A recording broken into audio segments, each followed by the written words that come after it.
October 23, 1880. County Mayo, Ireland. When groundskeeper Seamus O'Malley arrived at Lough Mask House before dawn, he found the estate gates open. Unusual, but not alarming. The mist hung thick over the fields, swallowing the sound of his footsteps on the gravel drive. This strategy needs a test case. Someone whose treatment of tenants is harsh enough to justify action, prominent enough to make headlines, but vulnerable enough to actually succeed against. They find their target in Captain Charles Boycott. What happens next will give the English language a new word. But before Boycott's name becomes synonymous with collective shunning, before journalists arrive from London and troops deploy from Dublin, there will be something else, something darker, something that crosses a line even the Land League never intended. The first sign appears in September 1880, and most people miss its significance entirely. Mary Boycott notices the water tastes strange at breakfast, bitter, with an oily film on the surface. She mentions it to her husband, who dismisses her concerns. Probably just sediment stirred up from recent rains. He drinks it anyway, proves his point by suffering no ill effects. But that afternoon, the stable horses refuse to drink from their troughs, filled from the same well. The estate's head groom, Michael Walsh, one of the few local men still working for Boycott despite increasing social pressure, tests the water cautiously. Within an hour, he's violently ill. The estate doctor, summoned from Ballinrobe, examines the well water under lamplight that evening and delivers his verdict: contaminated, possibly deliberately. He finds traces of what might be animal waste or spoiled meat forced into the water source. Boycott reports the incident to the Royal Irish Constabulary. Constable James Burke takes notes, promises to investigate, but his tone suggests skepticism. Contaminated wells happen. Proving malicious intent is another matter entirely. What Boycott doesn't report, what he tells only his wife in the privacy of their bedroom that night, is the dead crow he found floating in the well when he investigated it himself that morning. Not merely dead, arranged, its wings spread wide, held in position by small stones wedged into its feathers. Someone had gone into the well, positioned the bird deliberately, then climbed back out. The effort required, the premeditation, disturbs him more than the act itself. Boycott's wheat fields are ready for harvest. The grain stands golden and heavy, promising a profitable yield that will help offset the reduced rent collections from struggling tenants. He needs laborers. Harvest waits for no man, and grain left too long in the field will rot or be consumed by birds. But when Boycott sends word that he's hiring, no one comes. This is the Land League strategy in action. The community has agreed to refuse service to Boycott, to make his social and economic position untenable. The isolation is meant to be peaceful, legal, devastating in its completeness. The destruction of Boycott's crops, however, is not part of any official strategy. On the morning of September 22nd, Boycott walks his fields and finds the wheat trampled, not randomly damaged, as cattle might do if they'd broken through a fence. The destruction follows deliberate paths through the crop, crude symbols and shapes crushed into the grain.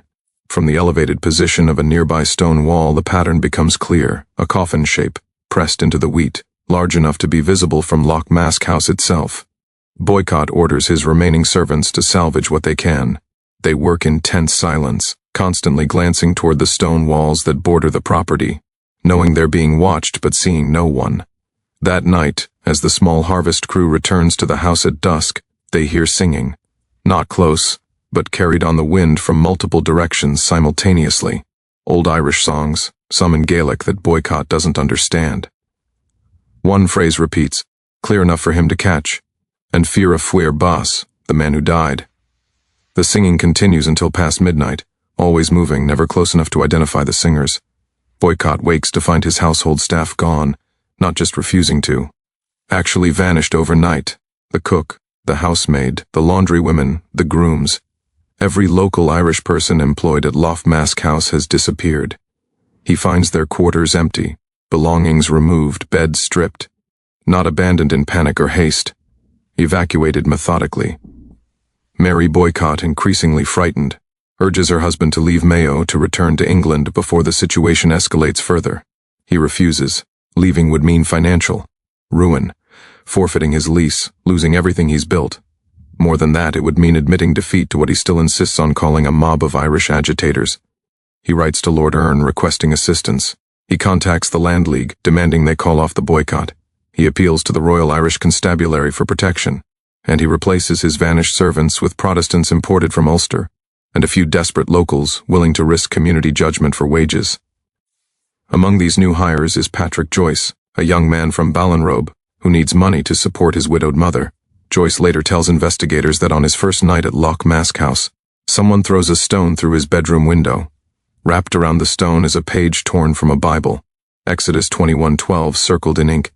Whoever strikes a man so that he dies shall be put to death. Joyce finds employment elsewhere the next morning. The letters begin arriving, daily, sometimes multiple times per day. They come via post, they're slipped under doors, they're found pinned to trees along the estate's boundaries.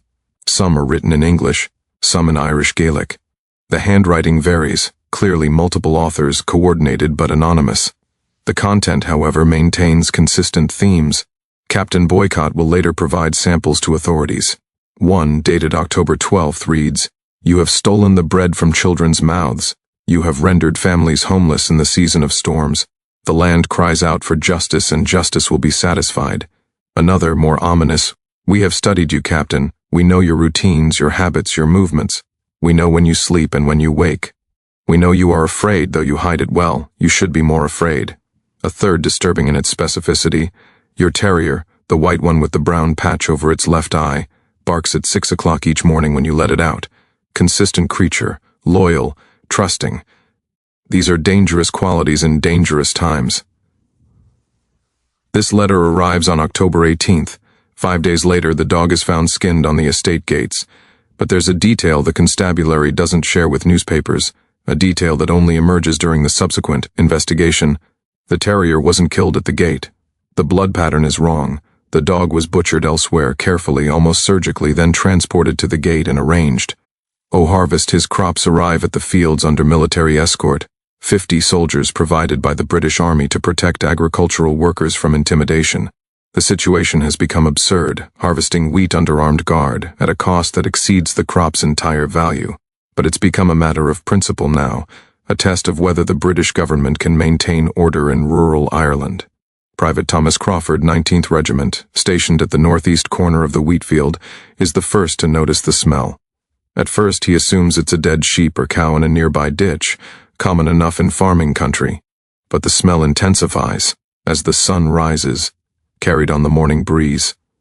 He traces it to a dry stone wall that borders the property, partially collapsed in one section. In the gap between fallen stones, he finds the source. What Private Crawford discovers sends him stumbling backward, gasping for air that doesn't taste like death. A dog, a terrier, larger than the one found on the gate, has been buried here but not deeply. Just beneath a thin layer of stones and earth, positioned deliberately where decomposition gases would eventually breach the surface. But this is not simple animal burial. The dog has been eviscerated, its chest cavity opened and hollowed out. Inside the cavity, investigators later find a small leather pouch. Inside the pouch, a lock of human hair, brown going to gray. A scrap of fabric torn from a tweed jacket. A button that Mary Boycott will identify as matching her husband's waistcoat. And a piece of paper, protected from moisture by wax sealing, with words written in careful script. Judgment is prepared for the merciless. Death is prepared for the oppressor. Captain, your harvest is not wheat. But this is only the first discovery. As soldiers and constables search the estate's perimeter with new urgency, they find more. Not immediately visible, but deliberately hidden in places that suggest intimate knowledge of the property. In an abandoned groundskeeper's cottage on the estate's western boundary, detailed drawings of Loch Mask House's layout. Floor plans showing which rooms the Boycotts sleep in, which doors remain unlocked, which windows have faulty latches. The drawings are precise, professional, clearly created by someone who has spent considerable time observing. Beside the drawings, a calendar marking Captain Boycott's movements, noting patterns in his daily routine, times he travels to Ballinrobe, which paths he prefers when riding the property. In the stone wall near the main road, a niche carved into the rock, concealed by a loose stone that could be removed and replaced. Inside, wrapped in oilcloth, knives. Not farm tools or kitchen implements. These are skinning knives, butchering knives, their blades maintained in perfect condition, their edges honed to razor sharpness. And in the stables, hidden in the loft above where the replacement servants sleep, the hide of Boycott's terrier, scraped clean of flesh, stretched and dried on a wooden frame. not preserved randomly, prepared as a trophy. Royal Irish Constabulary Inspector William Hayes takes command of the investigation. He's seen agrarian violence before. Ireland has a long history of rural resistance, of ribbonmen and white boys, secret societies that emerge to fight tenant oppression. But this feels different. The methodical planning, the psychological targeting, the escalating pattern. This is not mob violence, Hayes writes in his report to Dublin Castle. This is calculated terrorism executed by individuals with specific intent. They are not merely threatening Captain Boycott. They are conditioning him to expect death. They are studying him, stalking him, preparing him psychologically for assassination. Hayes interviews local residents. No one knows anything. No one saw anything. The community's collective silence is absolute. Even those who might privately disapprove of threats and violence are too frightened, or too sympathetic, to cooperate with authorities. The Land League publicly condemns any violence, insists their campaign of social ostracism is entirely peaceful. Charles Stewart Parnell himself sends a telegram distancing the organization from any threats against Boycott's person, but Hayes notes that the condemnation is careful, specific. The Land League opposes violence. But the letter found in the buried dog doesn't threaten violence, it promises judgment. One discovery particularly disturbs investigators. In going through the letters sent to Boycott, Hayes notes a pattern in the handwriting. 3 distinct authors appear repeatedly. He brings in a graphologist from Dublin who confirms 3 people, probably male based on the handwriting characteristics, educated, comfortable with written English. This isn't illiterate peasant rage. This is organized, literate, strategic. The graphologist makes one additional observation.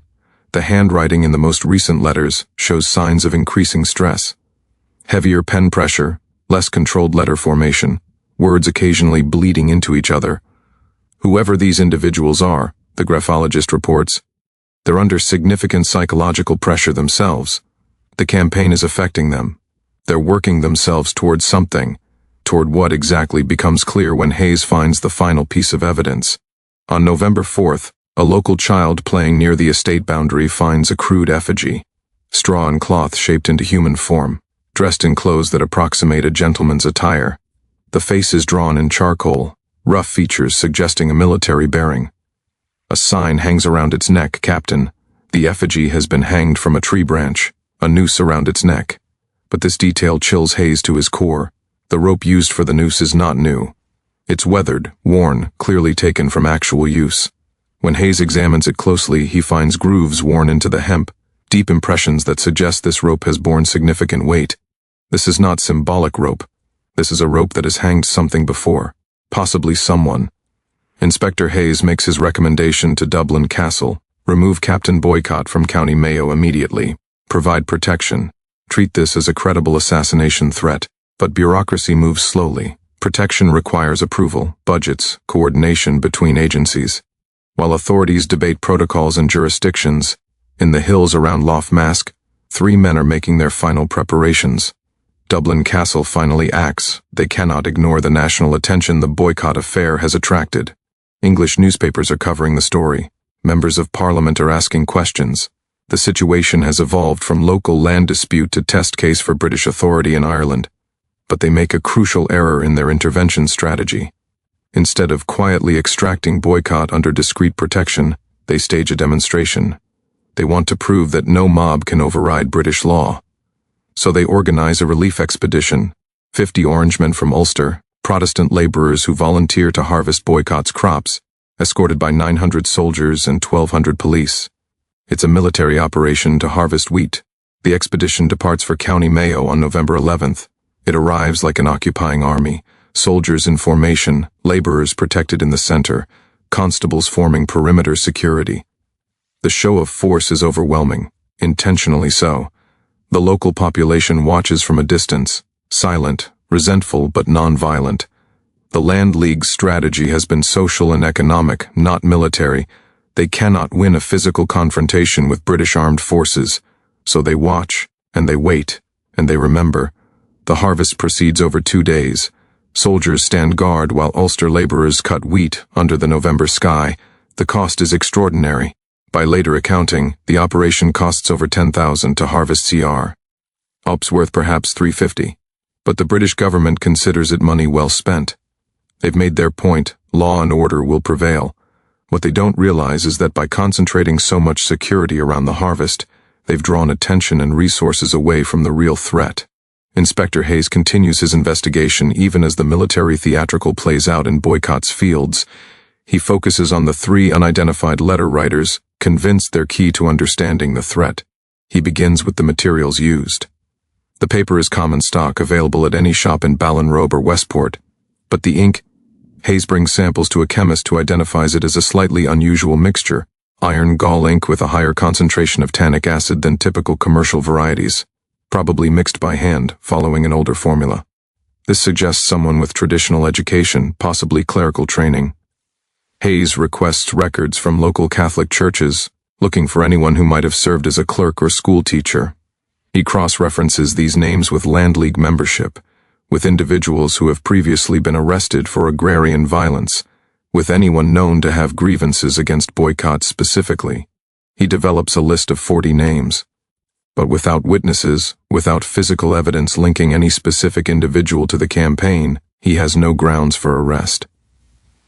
Then on November 18th he gets a break. A local priest, Father Michael Brennan, requests a private meeting. Brennan is conflicted, bound by the seal of confession but disturbed by what he's learned indirectly. He cannot violate confessional privilege, he explains, but he can share concerns based on other observations. 3 men in his parish, Brennan tells Hayes, have been acting strangely, not attending Mass regularly, avoiding community gatherings, appearing exhausted and under strain. One has been seen with cuts on his hands that he claims came from farm work, but Brennan doubts this explanation.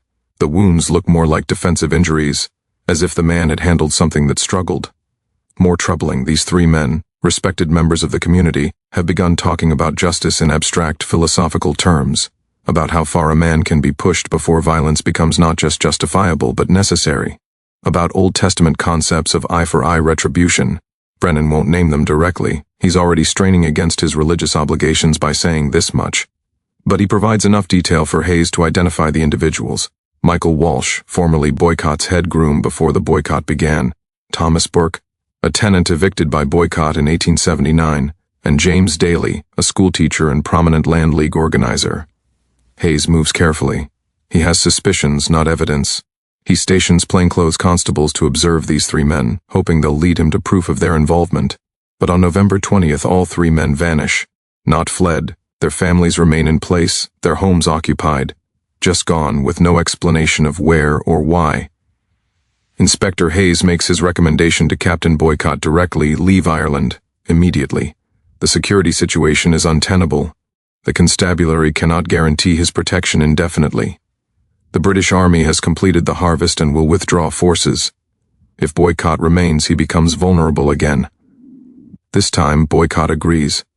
The psychological toll has been severe. Mary Boycott suffers nightmares, starts at sudden noises, refuses to sleep in rooms with ground-floor windows. The captain himself has lost weight, aged visibly in a matter of weeks. The constant tension, the knowledge that he's being watched, studied, stalked, has broken something in him. He arranges to depart Mayo on December 1st. A constabulary escort will accompany him and his wife to Dublin, where they'll board a ship for England. He'll forfeit his lease at Loch Maskhouse, abandon years of investment. But he'll be alive. The news spreads quickly through local communities. The British Army and constabulary presence has failed to protect Boycott in any meaningful way. He's being driven from the county as surely as if he'd been physically evicted. The Land League strategy has succeeded. Non-violent social ostracism, combined with the implicit threat of violence, has proven effective. But Inspector Hayes remains troubled. The 3 men he suspects of orchestrating the threat campaign are still missing. The preparations they made, the meticulous stalking, the psychological conditioning, all of it was building toward something. He fears they're not finished. Hayes receives a message from a shopkeeper in Ballinrobe. A man matching Thomas Burke's description attempted to purchase ammunition for a rifle 3 days earlier. When the shopkeeper, aware of the ongoing tensions, refused the sale, the man left without argument. But the shopkeeper noticed him meeting 2 other men outside the shop afterward. They talked briefly, then separated, walking in different directions. Hayes immediately increases security around Boycott's residence. He requests that the departure date be moved earlier, but the arrangements are already made, tickets purchased, transportation scheduled. 4 more days. On November 29th, a farmer finds a rifle hidden in a drainage ditch near the road Boycott will use to reach Landlord'S station. The weapon is loaded, positioned with a clear line of sight to the road. Whoever placed it there intended to return. Hayes organizes a manhunt. Constables and soldiers sweep the countryside searching for the 3 suspected conspirators. They're somewhere in the hills, armed, waiting for an opportunity. But the landscape favors the hunted. Hundreds of stone walls, abandoned cottages, caves, and ravines. 3 men who know the terrain intimately can evade a much larger force indefinitely. Boycott's departure is planned for 7 a.m. Inspector Hayes alters the schedule without announcing it, moving the time to 5:30 a.m., hoping to catch potential attackers off guard. The convoy departs in pre-dawn darkness, Boycott and his wife in a covered carriage, surrounded by mounted constables, with infantry soldiers marching alongside. They travel 3 miles without incident. Then, as the convoy passes through a narrow section of road flanked by stone walls, exactly the kind of location where an ambush would be most effective, Hayes sees movement on the wall to his left. He shouts a warning. The shot comes from the right, a single rifle crack. The bullet strikes the carriage, punching through the wooden side panel, passing between Captain and Mrs. Boycott by inches before embedding in the opposite wall. Constables return fire. Soldiers rush the walls. But the shooter is gone, disappeared into the pre-dawn landscape. They find where he laid in wait, disturbed grass, marks from a rifle barrel resting on stone. But the man himself has vanished. The convoy continues its speed, no longer concerned with dignity or demonstration, just getting Boycott to Landlord'S, onto a train, out of Mayo. They succeed. By 8 a.m., Captain and Mrs. Boycott are aboard a train heading east toward Dublin. By evening, they're in Dublin Harbour. The next day, they'll be in England. Charles Boycott will never return to Ireland. Inspector Hayes continues his investigation after Boycott's departure. He remains convinced the 3 men he identified organized the campaign. But he needs evidence, and Ireland's legal system requires solid proof, not merely suspicion. Michael Walsh returns to his home on December 5th, claiming he'd been visiting relatives in Cork. Thomas Burke appears on December 8th, stating he'd been seeking work in Galway. James Daly emerges on December 10th, explaining he'd been away on land league business. All 3 have alibis. All 3 maintain absolute innocence regarding any threats or violence. All 3 claim to know nothing about the shooting attempt. Hayes cannot prove otherwise. The rifle found in the ditch bears no identifying marks. The bullet recovered from Boycott's carriage cannot be definitively matched to that weapon. None of the soldiers or constables who fired on the shooter saw his face clearly enough for identification. Most critically, the community maintains its wall of silence. No one admits to seeing anything. No one knows anything. Even people who might possess relevant information refuse to cooperate with authorities, either from sympathy with the conspirators or fear of being labeled informers. Without witnesses, without physical evidence linking the suspects to the crime, without even proof that the 3 men were present at the scene, Hayes has no case that would survive in court. In March 1881, he closes the investigation. His report to Dublin Castle concludes, "I remain morally certain of the identity of those responsible for the campaign against Captain Boycott, but moral certainty is insufficient for legal prosecution.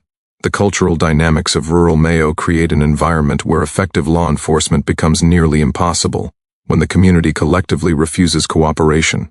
No arrests are ever made, no charges are filed. The attempted assassination of Captain Boycott remains officially unsolved.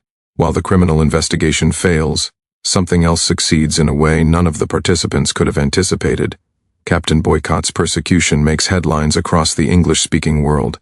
His name becomes synonymous with the tactic used against him. Newspapers in London, New York, Sydney all report on the boycotting of Captain Boycott. The term emerges organically, used first in Irish newspapers, then adopted internationally. Within a year, boycott as a verb enters common usage in English. To boycott, to refuse commercial or social relations as punishment or coercion. The word spreads faster than almost any other neologism in English language history, moving from proper noun to common verb in less than 18 months. Captain Boycott has achieved a form of immortality, but not the kind he would have wanted. His name becomes a tool of resistance movements worldwide, invoked whenever oppressed populations refuse cooperation with authorities. The three men Hayes suspected of orchestrating the campaign, whether guilty or innocent, live out their lives in Mayo.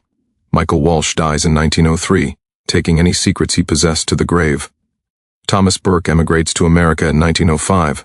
James Daly remains active in Irish nationalist politics, lives to see Ireland gain independence in 1922, and dies peacefully in 1927. None ever admit involvement in the events of 1880. None are ever charged with any crime. The truth of what happened, who planned it, who executed it, how close they came to murder, remains locked in the memories of men who chose silence.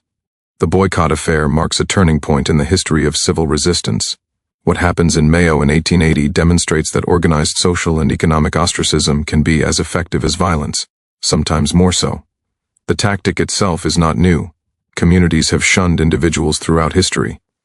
But this represents the first time such a campaign is coordinated deliberately, publicized widely, and executed with clear political objectives.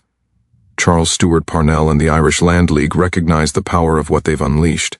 The boycott tactic spreads rapidly across Ireland in the 1880s. Dozens of land agents face similar campaigns. Some resist, as Boycott did. Most capitulate quickly, reducing rents or ceasing evictions, rather than endure total isolation. Critically, the boycott is legally ambiguous. Authorities struggle to criminalize it. Simply refusing to serve someone, refusing to work for someone, refusing to speak to someone, none of these acts are clearly illegal in themselves.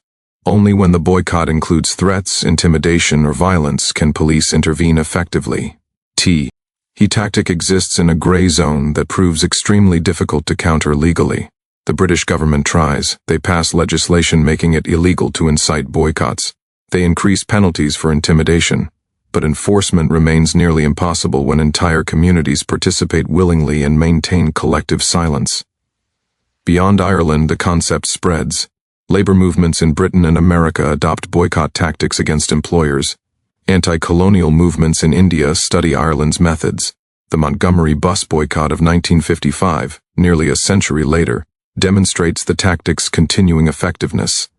The linguistic legacy persists. Today, boycott is used in contexts ranging from consumer activism to international sanctions, always carrying traces of its Irish origin, resistance against power, collective action against perceived injustice. But the boycott affair also reveals something darker. The line between nonviolent ostracism and violent intimidation proves dangerously thin. The Land League insists its strategy is peaceful, and the boycott itself is. But the skinned dog, the stalking, the detailed planning for assassination, these emerge from the same movement, justified by the same grievances. This pattern repeats throughout history. Non-violent resistance movements frequently spawn violent offshoots. Some participants always believe social pressure alone is insufficient, that the oppressor will only yield to force. The psychological preparation for violence, dehumanizing the target, justifying extreme actions through appeals to greater justice, runs parallel to even peaceful campaigns. In Ireland, the ambiguity continues throughout the War of Independence, 1919-1921. IRA actions range from military attacks on British forces to assassination of civilians, justified as enforcement of social boycotts. The line between resistance and terrorism becomes impossible to define clearly, depending entirely on one's political sympathies. The three men suspected in the boycott case, if guilty, demonstrate this perfectly. They're not criminals or thugs. They're respected community members, educated, capable of sophisticated planning. Their actions stem from genuine grievance. Thomas Burke lost his home through Boycott's eviction order. But the psychological campaign they wage goes beyond resistance into calculated terrorism, designed to break their target psychologically before killing him physically. This raises uncomfortable questions about political violence that remain relevant today. When does resistance become terrorism? When does collective action become mob rule? At what point does the righteousness of one's cause justify methods that, applied by opponents, one would condemn? These questions have no comfortable answers. Ironically, Boycott's persecution advances the very cause he opposed. Public sympathy in England, initially favoring Boycott as victim of mob violence, shifts as details emerge. Many English observers, examining the rent system and eviction practices that sparked the conflict, find the Irish grievances legitimate, even if they condemn the methods. Parliamentary pressure increases for land reform. The 1881 Land Act, passed just months after the Boycott affair, grants Irish tenants unprecedented rights: fair rent, fixity of tenure, free sale of their interest in land. It doesn't solve all problems. Land ownership itself remains with landlords, but it represents genuine progress. Boycott's name becomes associated not just with the tactic used against him, but with the system he represented. Absentee landlordism, eviction-based rent collection, the use of law as instrument of oppression. He becomes a symbol of everything the reform movement opposes. The British government draws lessons about the limits of coercive law enforcement. You can deploy thousands of troops to harvest one man's wheat, but you cannot force a population to cooperate, to serve, to accept your presence as legitimate. Military force is useless against collective non-cooperation. This realization shapes British policy in Ireland for decades, eventually contributing to the decision to accept Irish independence, rather than maintain occupation indefinitely. The psychological dimension of the boycott campaign proves particularly significant for understanding modern conflict. This is not mob violence, spontaneous, emotional, chaotic.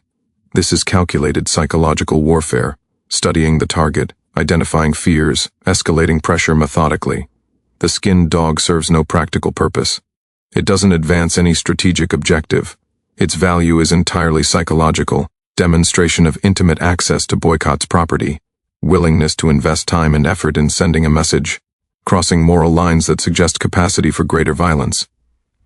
Modern terrorism frequently employs similar tactics.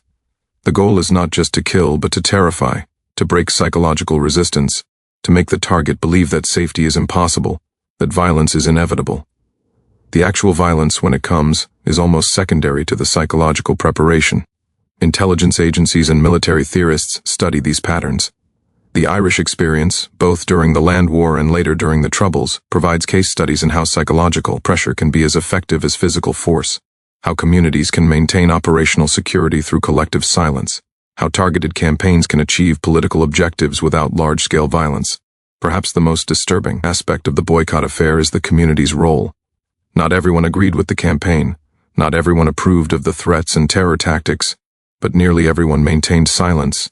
Even those who might have provided information to authorities chose not to, either from sympathy with the cause or fear of social consequences.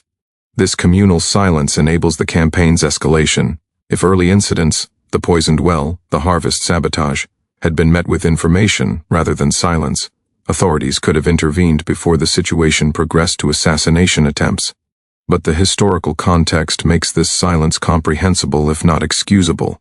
The community has been traumatized by famine, oppressed by legal systems that consistently favor landlords, policed by forces they perceive as occupiers rather than protectors. Trust in official authority is nearly non-existent. Cooperating with police means being labeled an informer, facing social ostracism, or worse.